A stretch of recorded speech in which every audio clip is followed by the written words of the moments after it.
હવે આપણે રાણીની વાવ વિશે દેખીશું. હા, આ તમારા ધોરણ 7માં બહુ અગત્યનો સવાલ છે. ધોરણ 7 પ્રકરણ 4 મધ્યયુગીન સ્થાપત્ય શહેરો વેપારી અને કારીગરો. તો રાણીની વાવ સોલંકી રાજા ભીમદેવ પ્રથમના શું નામ છે? ભીમદેવ પ્રથમના રાણી ઉદયમતીએ. ભીમદેવ પ્રથમના રાણી કયા છે? ઉદયમતીએ પાટણ શહેરની પ્રજાને પાણી પૂરું પાડવા માટે વાવ બંધાવી હતી, જે રાણીની વાવ અથવા રાણકી વાવના નામે વિશ્વ પ્રસિદ્ધ છે, મતલબ વર્લ્ડ ફેમસ છે. કયા નામ પ્રમાણે? રાણીની વાવ, અથવા એને બીજું શું કહેવાય? રાણકી વાવ. શું કહેવાય? રાણકી વાવ. કોને બંધાવી હતી? તો કે સોલંકી વંશના રાજા ભીમદેવ પ્રથમના રાણી ઉદયમતીએ બંધાવી હતી. બરાબર. ચાલો, આ રહી રાણીની વાવ. અહીંથી તમને ફોટો દેખાય છે, તેની કરતાં સરસ મજાનો તમને ગૂગલ પરથી ફોટો બતાવીશ. બરાબર છે, અને એ એડિટ કરીને આપણે વિડીયોમાં પણ મૂકી દઈશું. મને યાદ કરાવજો. ચાલો આગળ વધીએ. આ વાવ શિલ્પ સ્થાપત્યનો અજોડ નમૂનો છે. 7 માળની રાણીની વાવ એક અજાયબી સમાન છે. 7 માળની છે. કેટલા માળની છે? 7 માળની. વિચારો કે આજથી ઘણા વર્ષો પહેલાં બનાવેલી હશે, તોય સરસ મજાની છે. અત્યારે પણ ટકેલી છે. અત્યારે કોઈ ઘર ટકે એટલું બધું? આપણા ઘરો નહીં ટકતા ને અત્યારના. 10 વર્ષ બનાવેલા ઘર બી ટકતા નહીં, 15 વર્ષ બનાવેલા ઘર બી તિરાડ આવી ગઈ છે. અહીં દેખો ને. ચાલો ધ્યાન આપો. ભાઈ, વાવના 7 માળના દરેક પથ્થર ઉપર બારીક અને સુંદર નકશીકામ કરેલું છે ને, આમ કોતરી નકશીકામ કરેલું છે.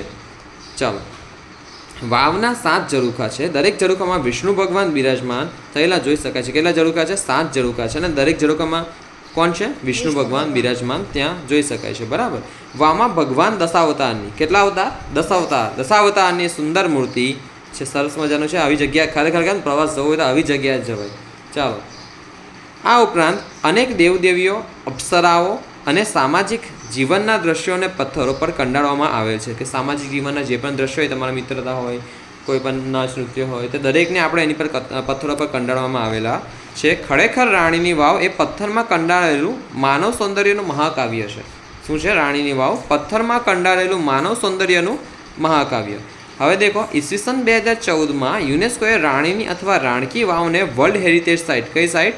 વર્લ્ડ હેરિટેજ સાઇટ અથવા વૈશ્વિક વારસાનું સ્થળનો દરજ્જો આપ્યો છે. ફરીથી કહું છું, રાણીની વાવ કોને બંધાવેલી? તો કે ભીમદેવ પ્રથમના રાણી સોલંકી વંશના રાજા ભીમદેવ પ્રથમના રાણી ઉદયમતીએ બંધાવી હતી. ને ક્યાં? પાટણ શહેરની કેમ બંધાવી હતી? તો કે પાટણ શહેરની પ્રજાને પાણી પૂરું પાડવા વાવ બંધાવી હતી. અને શાના નામે પ્રસિદ્ધ છે? તો એ રાણકી વાવ તરીકે પણ પ્રસિદ્ધ છે. મતલબ કે પાટણમાં આ વાવ આવેલી છે. સિદ્ધપુર પાટણ. ચાલો, ને આ વાવ શિલ્પ સ્થાપત્યનો અજોડ નમૂનો છે. પછી 7 માળની આ વાવ છે. તેમાં આપણે આપણને દેખ્યું કે વિષ્ણુ ભગવાન છે, તેમાં ભગવાન દશાવતારની મૂર્તિ છે, કેટલીક દેવદેવીઓ છે, અપ્સરાઓ છે, સામાજિક જીવનના દ્રશ્યોને પથ્થરો પર કંડારવામાં આવેલા છે. તો ખરેખર આ રાણીની વાવ એ પથ્થરમાં કંડારેલું માનવ સૌંદર્યનું મહાકાવ્ય છે. તો તમારા આ સવાલ પણ ખૂબ આઈએમપી છે ને પરીક્ષામાં પૂછાઈ શકે એવો છે. બરાબર, તો કરજો. આવતીકાલે આવીને બંને સવાલ મોઢેરાનું સૂર્ય મંદિર તેમજ રાણીની વાવ. અને બીજી વાત કહું છું, ત્યાં રાજપાડી જે વસ્તુ ભણાવ્યું હતું ને અંગ્રેજીનું, તો તેના હું ફોટો મેકલી દઈશ. તે 5 વખત લખવાનું છે. કેટલી વખત લખવાનું છે? 5 વખત. એ લેસન લખીને એનો પણ આવતીકાલે ટેસ્ટ રહેશે. બી રેડી. ઓકે, ક્લાસ પૂરો.